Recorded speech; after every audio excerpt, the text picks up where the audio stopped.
making Cypher's play on other sides of the map and all this sort of stuff, but we'll get to that when KO's in the pool. For now, Breeze is in the pool, and we're getting to watch it right here and right now. The game is going live. The pistol, 10 seconds until they kick it off. And Tom, what are we expecting to see here? Are you expecting Wave to completely surprise FNATIC and bounce back, or is this a 2-0?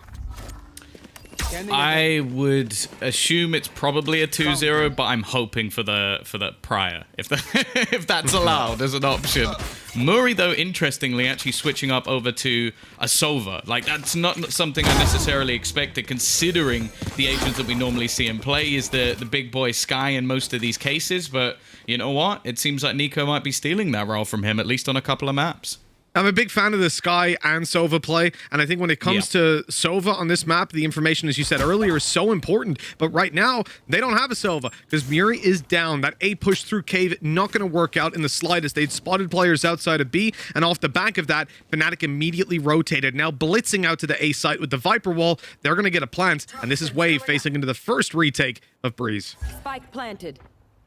They've at least played it a few different times. Zeke already is going to be able to find himself one. You've got Doma lurking around the side of the site, hoping for those closer battles. And all on the other side, there's still a fair few investments into these ghosts, giving them maybe a slight advantage here. Cider already turning the corner as Zik does manage to find one. And actually, they're going to try and use some of that Viper utility, but the sneak through comes in from Boaster. He manages to bypass the first player, stab him in the back, and FNATIC have themselves their first round.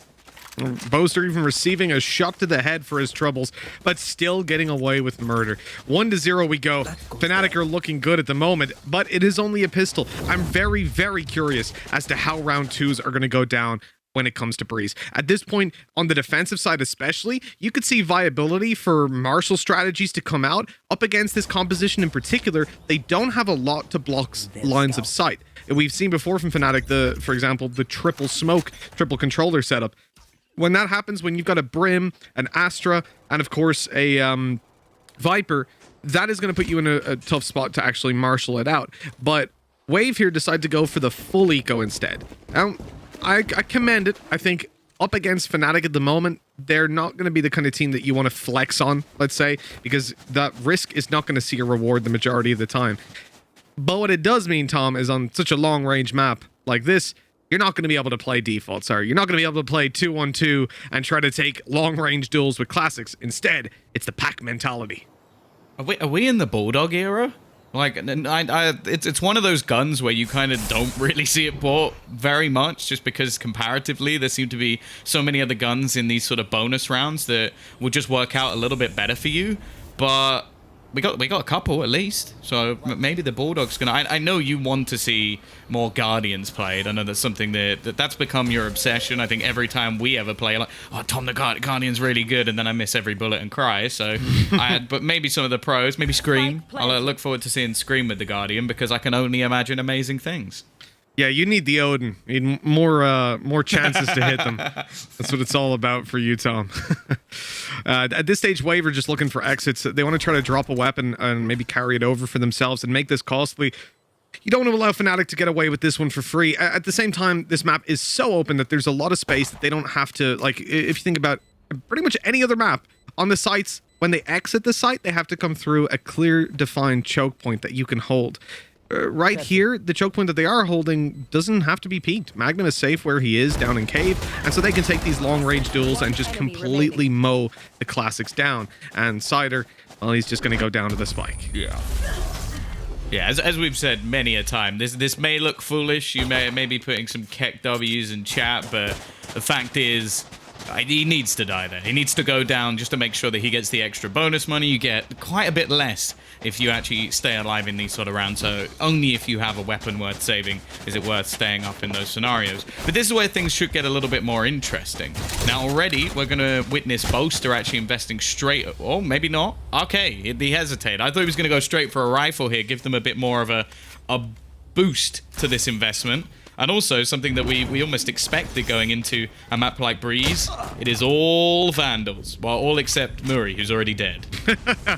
For him, it's nothing. And the Bulldog is now going to receive an upgrade off the back of that. For a second, I thought that switch was a gun, a rifle poking through. It's like, well, how's he done that? But now, the switch is no more. It's been opened, and Durka just runs through the doorway, taking another kill. This is a speed run of a bonus round from FNATIC. And again, a bonus round. That's what this is. Wave have rifles on a map that has a lot of long-range opportunities, and despite Bulldogs and Spectres being in play, FNATIC have a 4v2 post plans, and Wave are already spotted coming out of spawn. There is nothing going their way. I have a bad feeling about this. That went by twice as quickly as their eco did. Maybe 3 times as quickly.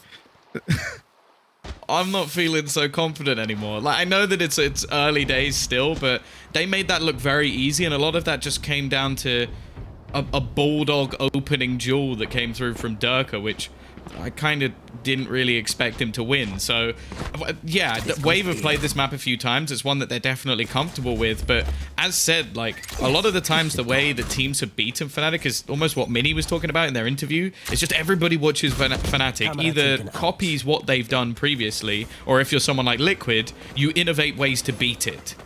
Now, you can't do that because they haven't played the map. That's the problem, right? That's what we were highlighting a little bit earlier on. Zeke just tried to jumping one-tap someone with a sheriff through a smoke. The effort. You know what? That's my sort of play. Gotta shoot your shot, don't you? And, well, a couple of shots being shot out. Wish there was another word for that. By Wave, they're managing to find themselves into a 3v3. Again, the retake having to be found, but they seem to be making decent progress until Magnum, and it just destroys their hope. Comes up behind, completely shreds them. Puts 4-0 on the board. FNATIC are looking so good right now. And Wave are going to start to get flashbacks of that previous map, Tom, because it wasn't pretty. 13-1 they lost. Surely, they got to get one on the board soon. Yeah, and we're seeing an almost identical execute being run by FNATIC almost every single time. It's the same like wall that's going over, the same screen as well that's being utilized just to give them that access to the back of the site. They're then having all of their after plants set up. I think that ice wall in particular is just really annoying because it almost looks like you might be able to just jump over it, but you can't. So it's just in the way awkwardly, and then even give some angles for them to shoot back out of it if they want to try and play peekaboo. So they've not really had to do much more so far, and you can already see they've just thrown down the same screen and are now going in the other direction. The big fakes being sold, and you can see that 4 of the Wave players are actually towards that half of the map, if you include middle in it. I'm kind of cheating on that a little bit, but it is what it is. I like Cider's wall here. This is something that has been theorized on a lot when it comes to holding down the B site. The choke point itself, having your orb there, obviously allows you to stop and slow any sort of pushes coming through, and then the wall on backside, in case they do breach it, will allow your teammates to get into position and mount a retake. It's a really nice Viper setup, and I think FNATIC at this point, they're hoping that the presence that they're making over towards the A site causes some sort of aggression, causes these players on B to push through, but that is not the case.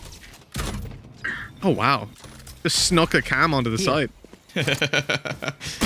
He is watching you at all times. Carcass, though, he's got his operator in play. This is where the game might change. He got 2 in that shot. A 2-for-1. He didn't even know the second player was there. Oh, that is a little bit of bad luck for the side of FNATIC, and an explosive first round looking likely now. 15 seconds for both to try and make it here. Stop peeking him. Stop peeking him. That is 3 kills in the space of a few seconds. Yes, the remaining players are just going to hide. They're going to hide. I said they're going to hide. Stop peeking. Oh, man. Cider really wanted that kill. Everyone did. There we go. It's finally found by Zeke, but from what was feeling like a very good round, let's look at the context of it. Carcass manages to find 3 kills in quick succession, one of which being a collateral of sheer luck lining up on the choke point where Magnum was still behind a cage and a Viper's orb. Now, that's not going to happen every round. And then in the 5 versus 1, Boaster almost ends up killing 4 of them. Kills 3. That's going to put a sour taste in your mouth of what should have been a very dominant and morale-boosting round. Yeah, the worst thing is as well is killing him changed absolutely nothing. Like, it made no difference. There's still a full buy on the other side. Like, if they had brought a lot of these rounds close, maybe. This is cheeky, though. Oh, I like it from Carcass, though. Being more proactive into middle, getting them not only information, but also potentially denying some of these flanks. Like, Magnum has been so irritating so far, but we're back to what we know and love. This basic execute that's coming through from FNATIC, sectioning off the site, but there's a few counters now. The spam through finds a first. Carcass has caught another. Now the screen's gotten down, and Carcass is still holding on to this position. And both jets without their dash, so those aggressive peaks become less and less likely. And in fact, we're going to have a heavy rotate because look at Magnum. He's all the way up in their spawn. And it seems like they have absolutely no idea, no notion that this is possible. He hears the steps and the rotates coming through and is ready to catch Jet as she comes on back through to middle, or indeed to the side. That's the kill that he needed, but now his position is given away and the legwork has to be done by the rest of the squad. Still a heavy stack on the A side, and FNATIC probably don't have a notion that this is the case. Nico, well, he's not going to last very long, nor is Muri. This is a dominant round, at least bouncing back into it, with Durka being in the 1 versus 1, an Operator and a Blade Storm in play, the spike to go down, and Cider known to be playing B. Durka, oh, the little fake cloudburst down on the left side, as he's just going to wait, hopefully bait that player into the open, into open combat, and now he's spotted him. The information to play with on both sides, but the clock plays for Durka. Cider is creeping over, but that Operator is trained on the angle, and Durka just doesn't miss. There is the 5th round for FNATIC, and a disappointing loss for Wave, especially when you take into consideration that the opportunity for a flawless round was fumbled, leaving them in a position now where their economy is in a much worse spot than it really should have been. Spike down. I feel like there was, like, they lost that round off their own mistakes. Like, don't get me wrong, it takes Durka and Magnum to come back and actually clutch that out. They are the stars of the show for the reason. They're the players we watch in the majority of cases in FNATIC, but you spotted Magnum in mid. That's also the 2nd round he's done that. Like, we saw him come through and clean up just a couple of rounds ago, where he wrapped around the back.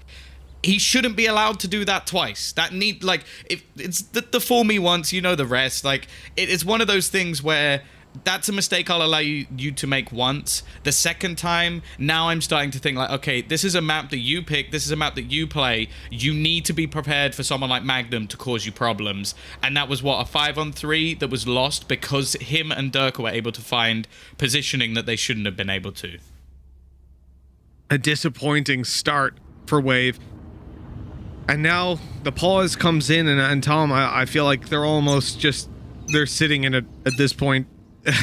They're facing into a very light buy. A Blade Storm in the hands of Carcass perhaps causes them to think about further investment. Even the likes of a Marshall dropped over could make a decent difference in the hands of the right player alongside that Blade Storm, but the overall scope of this round is that they will get destroyed with these weaker pistols. That is the expectation. And Carcass down to 1 knife already right off the bat with very little damage done. It's all he needs. It would be impressive. That's the thing, though. He gets the kill and he gets them all back again. You know, it's a nice little gift. Now, already, the flash going to be coming through. That's pretty nice. Nico, what? Okay, 2 kills. You take that one all day long. Now, can he get anything more? Yes, it's going to be Cider on the other side, who's managed to pick off another one and grant a gun. And while Boaster was somewhat playing, this is almost a little bit of a bonus. He decided to buy a Spectre into this one. Yeah, he probably shouldn't have even needed to use the Spectre at this stage. Wave, as we said, we set the expectation. This is a round that they should have gotten absolutely rolled in. And thanks to a very aggressive play by Nico, a brave one, that actually connects, they're now in pretty much a winning position. It seems almost impossible to lose, right? Cider has got the flank locked down. They have a 4-man stack on the site. They're ready to play on contact. They have a camera watching the walkout. Now Boaster's dead. He's going to be swung on, and that's it. Very, very nice round from Wave. Thus far, though, I noticed that FNATIC, maybe not in this round so much, but in the other round where Wave were on that eco, you saw FNATIC play much, much slower than when they're versus a buy round. And it seems like they almost respect Wave more when there's pistols in their hands than when the rifles are there and they're that little bit more predictable. that's at least the boost. That's what we were looking for. Like, that's the explosive round that's going to get the blood pumping, maybe bring Wave at least back a little bit after some sillier mistakes in the early rounds. I don't really know how Nico got 2 kills there, I'll be honest. Like, the classic right clicks, getting the job done. Now, it seems like Zik is going to play this one a little bit more passive. Not so much taking the fight. Sturker has been able to get a fair few openers in these upper halls.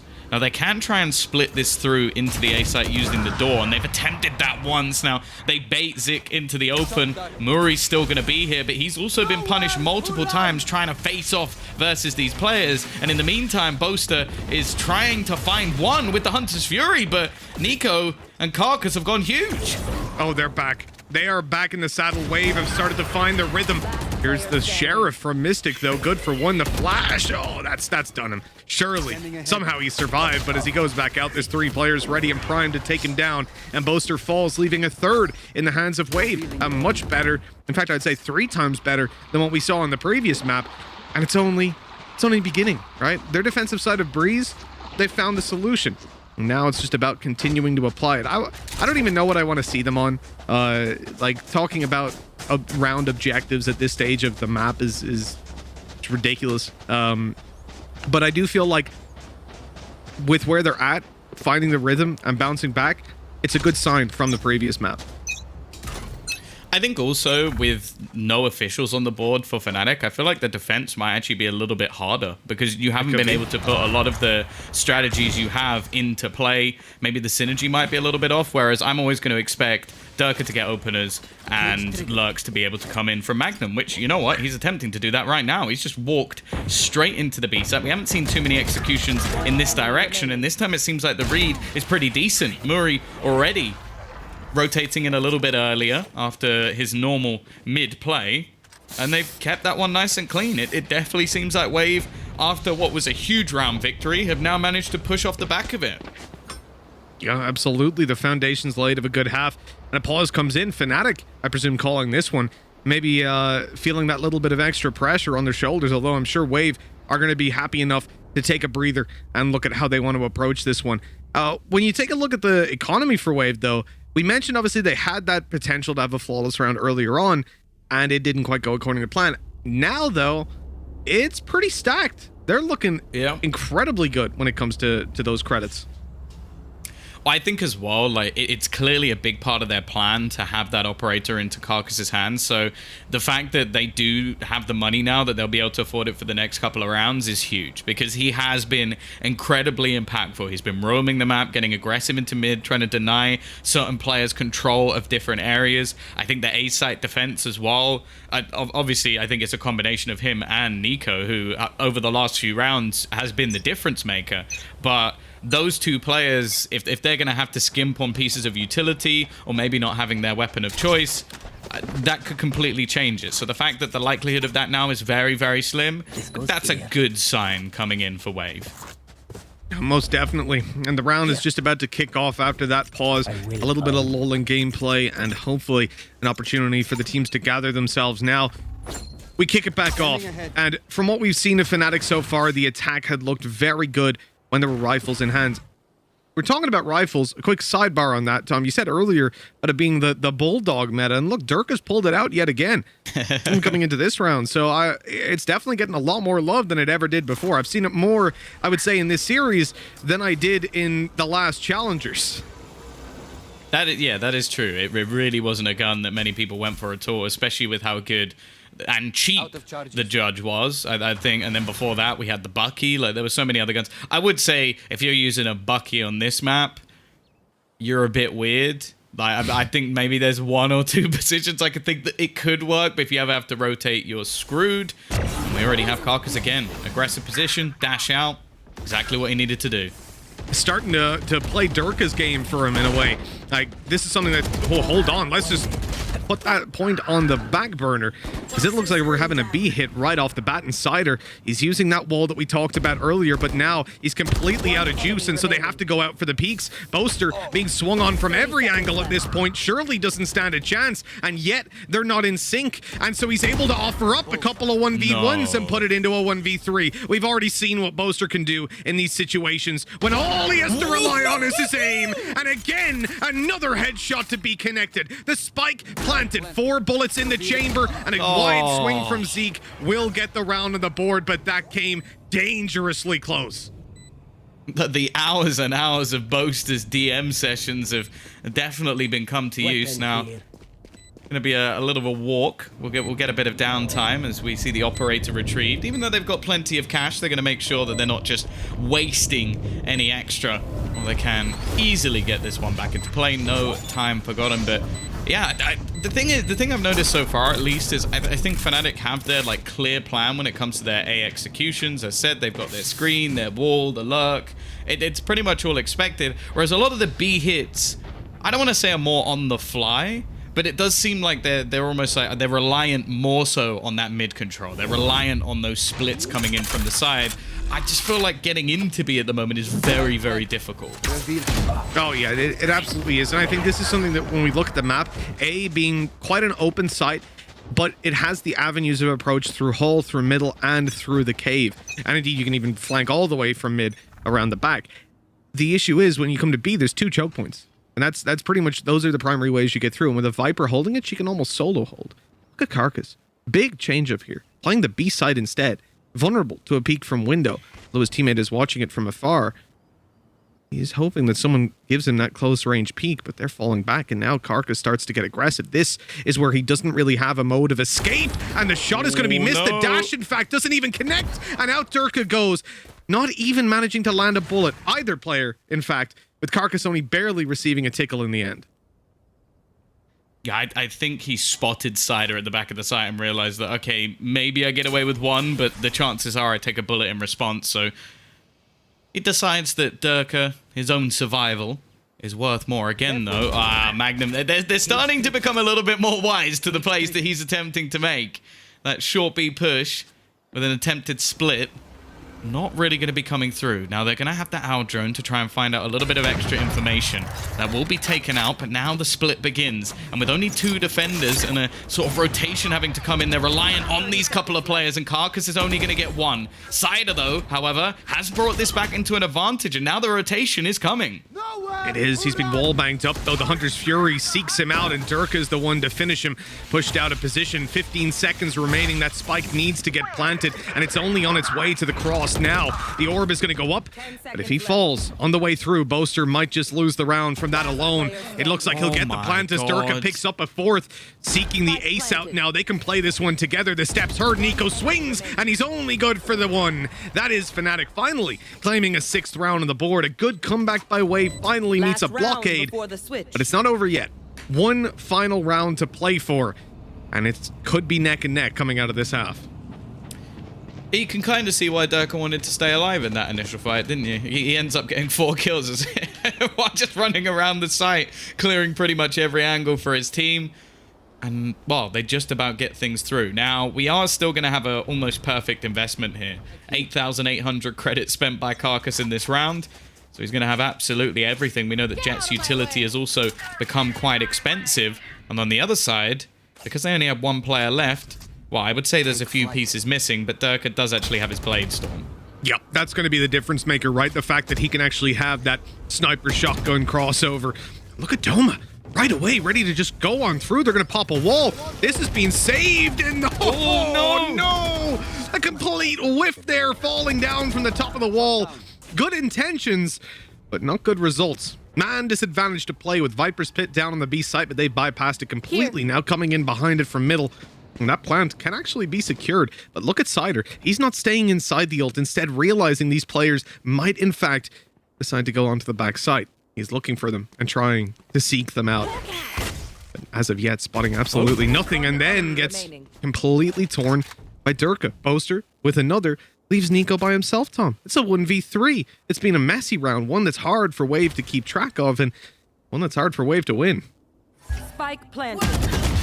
Boaster's eventually going to go down, but I fear it's too little too late. He was just almost playing with the remaining couple of players on that side of the map while his teammates opened up into B. Now they have an afterplant of their own, a Viper's Pit of their own, and sure, there's some utility available, but with the HP only at 30, one knife needed to the leg for him to be picked off, like, I just don't have any belief that Nico's going to be able to pull this one through. He'd need to catch the drop onto Mystic as at least the beginning. The flash is strong, but the headshot slightly better. It's 7-5 for FNATIC. A decent half in the end, but when you consider they were 5-1 up and Wave needed a big turnaround, it's not too bad.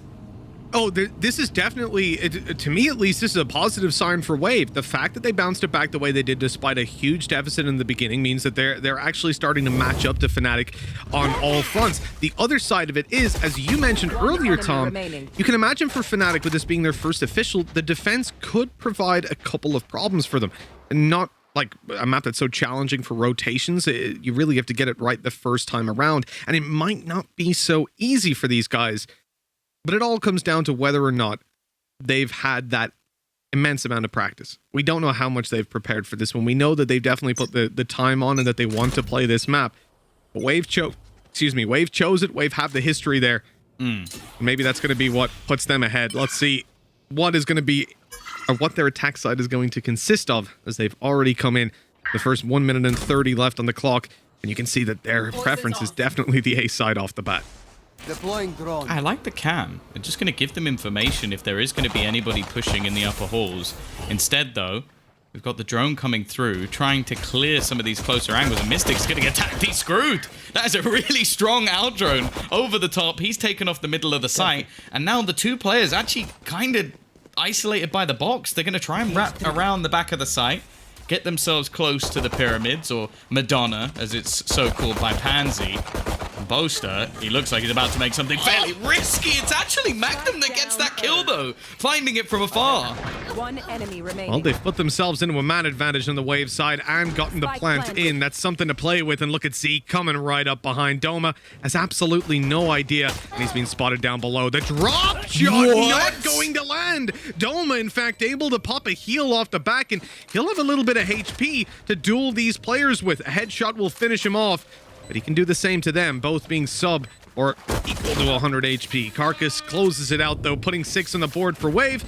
And, well, with the pistol under their belt, Tom, this deficit almost fades away entirely, provided FNATIC don't pull out one of those eco rounds that we saw from Wave earlier on.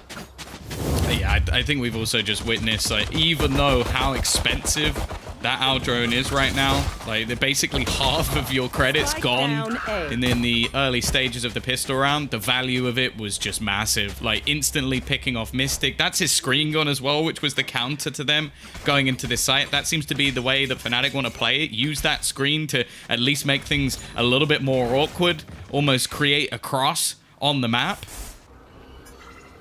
And by the looks of it, they don't care. They're going to go pushing into it again. Murray still just trying to hunt down this player on the site. It's being dodged. I don't know if he actually saw Mystic out of the corner of the camera there, but I assume now they're definitely going to be expecting someone to be there. Yeah, I think he would have shown up on the map anyways for the rest of the team to see, and this flash through the smoke, we've seen it again and again. The buff to Sky has been unbelievable. Now, Doma comes in with 1, but the chances here are still very, very slim. We need to see a lot coming out of FNATIC. And with Wave answering up, it seems like this round is a foregone conclusion. And indeed, it plays out that way. Magnum. Not even really anywhere he can go here. He's going to walk into 6 utility and, well, Zeke himself. So it's going to be 7-7. Wave looking good so far in the attack, but this is where the rifles come into play. Now, as said, we obviously don't know behind the scenes. Like, maybe Sue can like leak a little bit of information, like how much has actually been practiced on Breeze. Like, that just sneak into to Boaster's room and be like, oh, he's playing Breeze again. But chances are we're not really going to know how much they put into it in the scrims. That's the big thing. The scrim bucks. It's something people talk about an awful lot. So we don't know how good they're going to be on this defensive side. As said, though, it does become very different when it comes to officials, and I do feel like on a brand new map, playing the defense is always much more difficult. Scanning ahead. It's going to be a swift push in. Seems my feed dropped for a second there, Tom, but I'm back, I think. We're good to go. You can see at the moment, on the backside here, Boaster, he's been huge in the past. Vandal in hand, but this time it's a Phantom. The silenced weapon. Let's see if he can make some big noise with it. The flash around the backside isn't going to reveal him. They don't know where he's gone, but Zeke quickly spots him, and the mid control that was left in the hands of Cider lurking around yields big results. Mystic, the final player left alive. A 1 versus 3. That really doesn't feel doable, and it looks like Wave, after equalizing up, may just have put themselves into the lead. Not really much Mystic can do here, and again, this was somewhat of a bonus round coming through for Wave, so this is a huge victory. A fast take onto the B site, not really looking fantastic for FNATIC and their ability to hold it as well. And this 8th round, it wasn't like they broke the wheel or did anything incredible. It was just a very, very fast take execution and isolating some of the players out of the site. So Mystic has no choice, of course. This is probably one of the ideal save spots. You're just going to be able to fall right back down into your little hidey hole. You just got to hope there's nobody waiting for you in mid. Well, that's the thing. And you got to hope no one comes in there and sprays you through it. I've seen that happen a couple of times, but at this stage, you know, Wave, they've got the lead back, man. They're looking pretty good. And the bounce back from a 13-1 deficit, and you see the comfort that they get on this map. Maybe pushing them ahead by a tad. And that B hold showing a couple of problems. We talked about how difficult it is to get into that B side, and yet Wave made it look quite easy. And coming into this round now, I don't think FNATIC are going to be feeling all too good. Even looking here, so Mystic has his Phantom, but the rest of the team, they're probably even just sticking down onto Classics at this stage. There's not very much that they can buy at all. Yeah, I'm gonna wait with bated breath just because I do know at some point there's going to be a Durka operator coming in. And it was very similar to what we saw in the last half, that the second that operator was in play, the map changed drastically. So I'm not going to say that, oh yeah, Durka will save them, but he might. I really like this drone, man. The value they're getting out of it after that wall goes up, it's completely discounted. They know there's a player close left. In fact, there's just so much information swinging Wave's way by getting that one through, and they avoid any sort of an upset, leaving Magnum all by himself in a 1v5 with a Sheriff in hand. This is about as clean as you like it. Let's just hope they don't do... So annoying. Let's hope they don't give away that 3 or 4 kills like they did to Boaster, but it looks like it's all good. 9-7. Like you said, though, we're just waiting for that op to come out from Durka. That's where the real turning point's going to be. Did I just see... Was that an Odin misbuy? I saw him have an Odin in his hand for a second. Now, I know that we don't normally talk about that sort of stuff, but if he has gone Odin, I want to know where it's being played. Because especially from what we've seen so far from Wave, it's been very methodical. Their executions look solid. Their information finding has been almost perfect, but they have not done that. Okay, it definitely was a misclick. Well, Durka, here is his operator, Mitch. This is what we were looking for. Already taking a much more aggressive stance into A. It does allow Mystic to potentially rotate, but straight away, I spoke about these Seekers and their farming of them up, and it's going to be a very fast take in, but Carcass is already dead. He's been caught by utility. Oh, look at that, around the edge of the cage as well. Magnum doing damage and even taking a further kill, but it's not enough. Not yet, at least. They're going to get onto the side and have a spike plant with Viper's Pit to fall back into. FNATIC find themselves on the back foot with very little to answer back in with. Of course, with this operator, it makes it very difficult to play inside of that Viper's Pit. Instead, Durka will be looking around the edges for a victim, and indeed, they might just find one because Zeke has been spotted. His cage is there, but it doesn't provide the protection he hoped for. And now, Cider, post-plant setups on their way. He has a poison orb, I presume, indeed, so that time is going to run down even further, and then he can look to swing and stop it right at the very edge of the clock. But the wall is in play, and he only realizes it now as he comes into vision. He is taken down, and the defuse is there. FNATIC 8 on the board. They've managed to take this buy round with a bit of a different approach, and I feel like even if Wave go back to A, Tom, their setup that we've seen work for them so many times, that drone through the wall, it's going to be met by Durka by the looks of things, and that could put a real spanner in the works. Yeah, I think it's definitely going to get tougher from here. I think also credit has to be given to Magnum for his initial setup on the site, like utilizing all of those cages, like having the trips to almost just give him the free information and kills, and also trading out 2 players as they entry, because that was the way they almost just ran through in the rounds before, was that he just like got dominated. This time, denies them initially. I don't think Durka realizes where he is. I think he's got lost in that flash. He's on a different They cannot planet. see me, Mitch. Don't worry. Stood in the open of the site. I'm John Cena, bro. What you talking about? I love this lurk by Zeke. He's waiting for B aggression. Actually ends up catching Boaster, moving in through the tube, and that puts him down to just 5 HP. At elbow, completely locked down. FNATIC can't get any flank play from there, and instead they'll look to Magnum coming through the holes. And that position has just been left open. Wave were watching it this entire time, but Nico just started to move towards the site. They'll at least escort Cider back over, but if Magnum has the correct timing on this, he could catch this whole team completely off guard. Ultimately, it comes down to Zeke and what he does, and as we see, he's going to be setting up a tripwire. Nice. Now, Magnum knows his chances of sneaking by are quite slim. Can he get over that? He's jumped over. Oh, he has.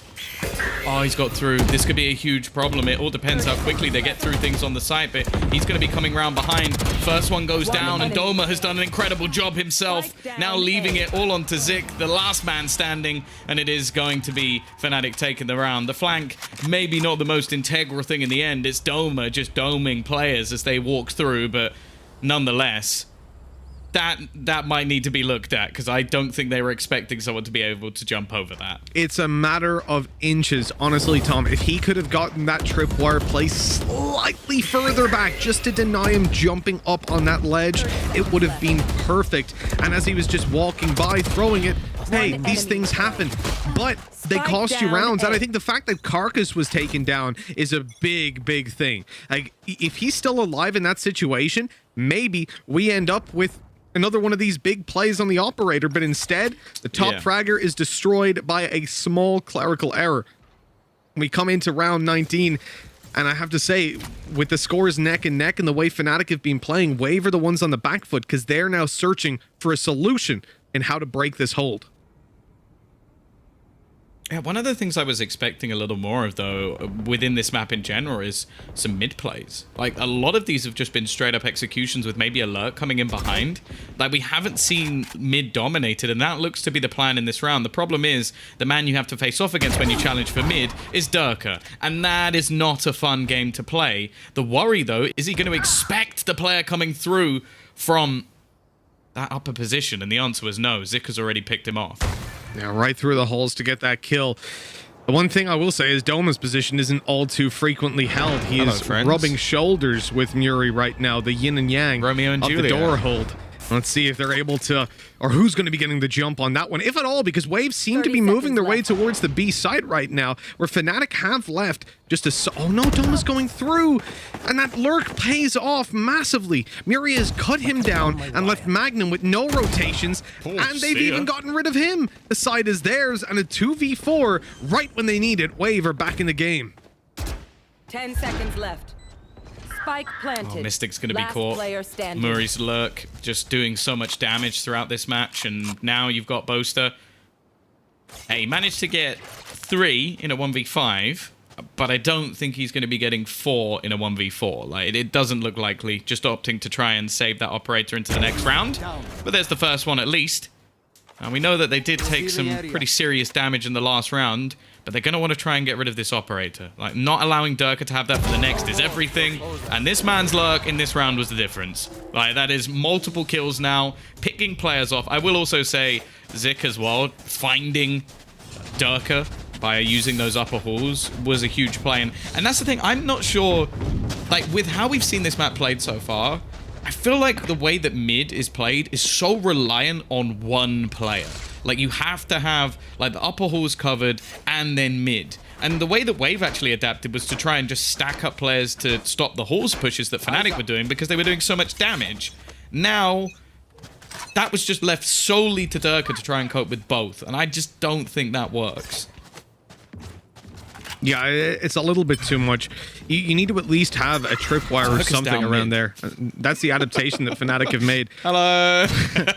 They've got their tripwire inside of holes this time, and obviously with Durka being caught on the way back, he pretty much just has to go back through middle doors, you would have imagined. Then leaving the B site completely open isn't optimal, but when you're obviously playing with pistols, sometimes you have to roll the dice and take that gamble. And for Wave, they're rolling right into this. 4 players, or now 3, as the rest of the team starts to slowly shift towards B. The lack of contact starting to spook them a little bit. But the pistols can still do a lot of damage, and Wave have 0 information on the way through. Yeah, I question if this is going to be worth the risk anymore. The amount of players that have rotated in, they've spotted that Sova was there as well. Knowing that there's going to be at least a couple of players within the site, they're actually going to start their move back. Now, this does mean that the likelihood is they're going to have to face into the Blade Storm that was popped earlier in the round. So it might just get a little bit tougher, and Boaster's making a move as well. There are actually 5 ultimates in play for FNATIC here, so maybe they're going to try and cheese it with the ults alone. Oh, there's the Hunter's Fury popped, and although it's found a tag, it's not going to find a kill. Muri and Cider both able to pick up kills. They can go through mid, just about knife out, run to the site. That spike, if it was dropped, it would all be over, but they'll get there just in time. Oh. Nice and safe. 2 seconds to spare on the clock as the spike goes down. And now it becomes very difficult for FNATIC. I mean, damage is probably the name of the game here, but Wave, they're approaching that. Well, that was unexpected. 2 quick kills. There's plenty of time. They can definitely go for this. And in fact, Boaster can grab himself an upgrade onto a Vandal. I think the time is going to be too big of an issue. Well, okay, well, now it's done. Now it's done. Yeah, although using the Blade Storm would be nice, he has actually picked up a rifle as well. So he is losing a gun by diving in here, wanting to make things more costly for Wave. I have to say, the lurk again from Muri is the difference. Like that 1 kill he gets into the site, realizing it's clear. If that, you even said at the time, if that is 2 seconds later, that doesn't work anymore, because they wouldn't have had enough time to get the plant down. So good mid-round calling, but also solid play from him. And I have to say, considering what we saw yesterday when I think when we were watching maps like Haven, we watched Split, I was thinking of him as that really aggressive, like fast-paced player, using that Sky as almost a duelist, bursting into sites. This game, he's been calm, he's been collected, he's been lurking in the backline, sitting in the shadows while his teammates make noise and make plays. A very different style of Murray's play, but I'm enjoying it just as much. A bit of a cat jam in the corner. I like it. You got Viper. That animation looks very funny. Just sat in the corner like, what? Little hand out. Ready to pop the wall, of course, across the A site. And the A site seems to be definitely the preferred spot for popping these walls down. I'm surprised we don't see more on the execute into B, though. Like, when you put one on the attacking side, I'm talking about. When you put one down on, like, the right side of the pillar, you can get yourself completely isolated left corners, but it seems to be heavy preference, especially in the early round, onto the A site, which is constantly I think forcing. We've seen it once, right? Yeah. It was just a straight down, almost in line with the wall, just a section off the site completely. And I feel like it's almost to force FNATIC into playing these closer range angles, because if they play behind the wall, they have 0 information, right?